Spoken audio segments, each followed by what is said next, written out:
এখন যেটা শুরু করছি, দিল্লির মালবীয় নগর নামের একটা এলাকা, সেখানকার বিজয় মন্ডল পার্ক। ওই এলাকার একজন কংগ্রেসের নেতা, নামকরা ধনী প্রপার্টি ডিলার, নাম ছিল লখপত সিং কাটারিয়া। ভদ্রলোকের বয়স ৫৫ বছর। তিনি প্রত্যেক দিন ওই পার্কে মর্নিং ওয়াক করতে যেতেন। বহু বছর ধরে এটাই ছিল তার ডেইলি রুটিন।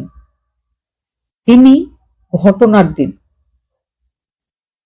ওই পার্কে গেছিলেন রোজকার মতো মর্নিং ওয়াক করতে। দিনটা ছিল ২৫ সেপ্টেম্বর ২০২৫, শুক্রবার। একটা ছেলে আর একটা লোক বাইকে করে আসে। তারা অপেক্ষা করছিল লখপত সিং কাটারিয়ার জন্য।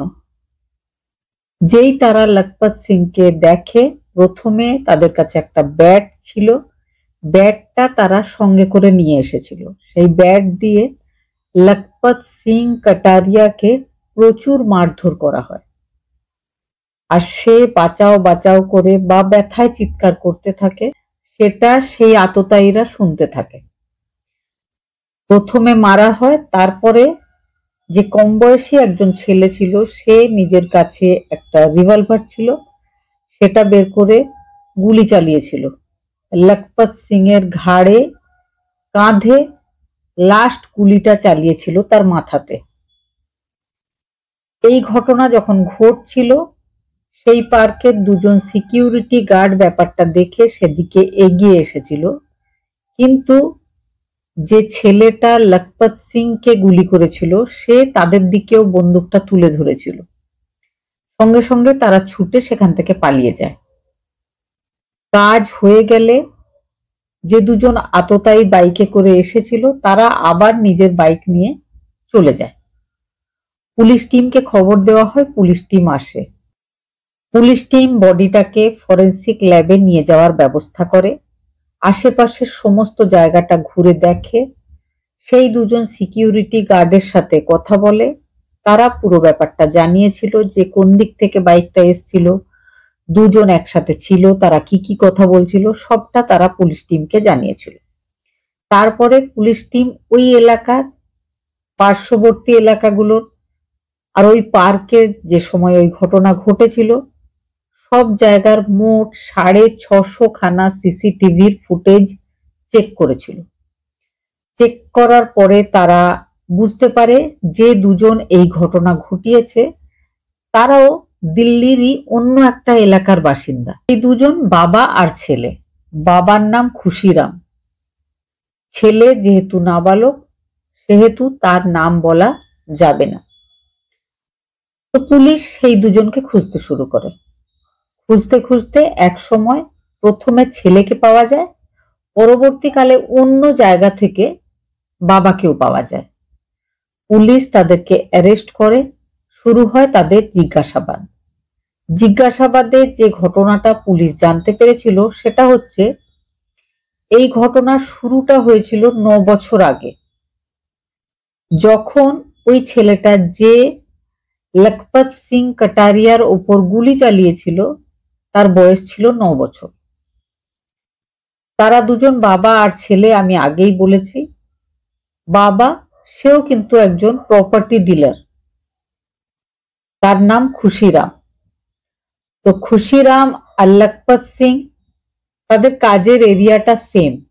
কোনো এক কারণে একবার ৯ বছর আগে লখপত সিং প্রচুর লোকজন নিয়ে গিয়ে খুশিরামকে প্রচুর মারধর করেছিল। এতটাই মারধর করা হয়েছিল যে সে হাঁটা চলাও করতে পারছিল না, তার হাত পা সব ভেঙে গেছিল। সে ৯ মাস শয্যাশায়ী হয়ে খাটেই শুয়েছিল। তার বাঁচার কথা ছিল না, কিন্তু সে বেঁচে আবার নিজের আগের মতো জীবনে ফিরে আসে। সবাই তো ভেবেছিল ভবিষ্যতে হয়তো সে আর কোনোদিন হাঁটা চলাই করতে পারবে না। যাই হোক, ধীরে ধীরে সে সুস্থ হয়ে উঠেছিল। তার একমাত্র ছেলে, যার বয়স সেই সময় ছিল ৯ বছর।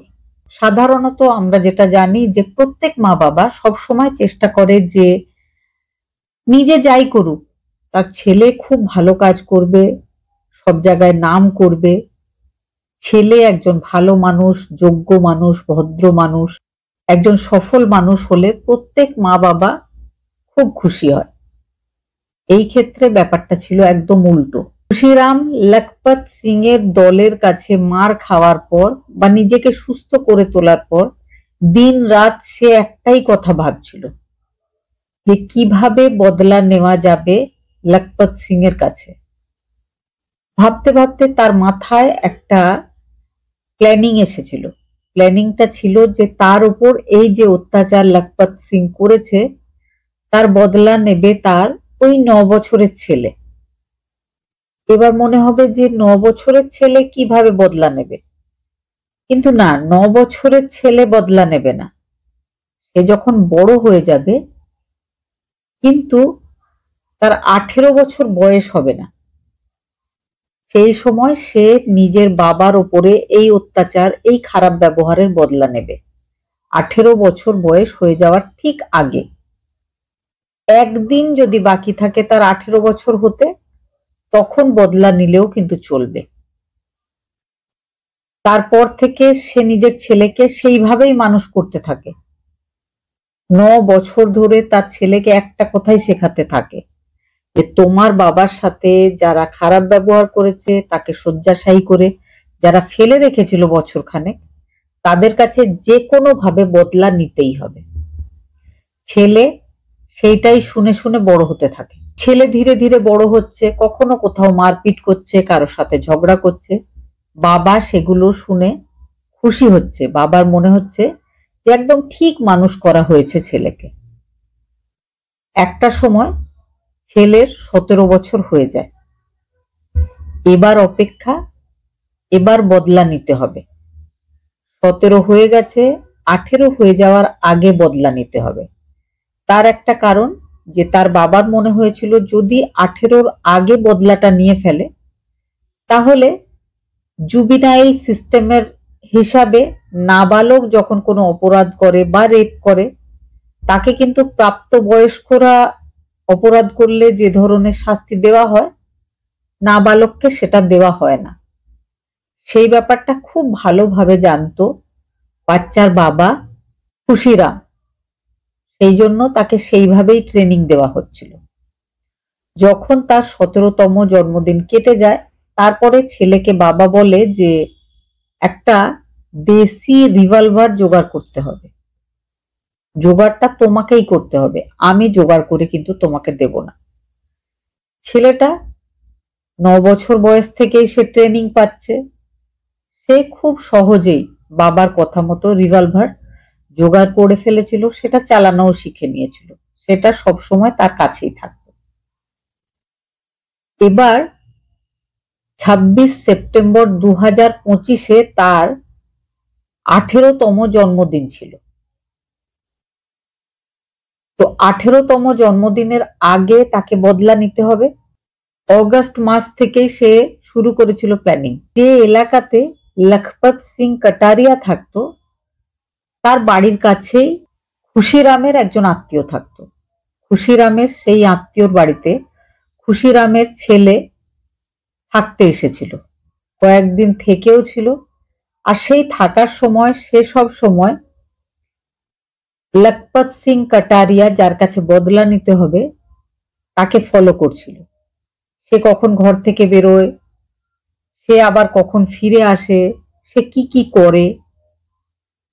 তো সে যখন ফলো করছিল লখপত সিংকে, সে দেখেছিল লখপত সিং প্রত্যেক দিন মালবীয় নগরের বিজয় মন্ডল পার্কে যায়, ঘন্টাখানেক মর্নিং ওয়াক করে।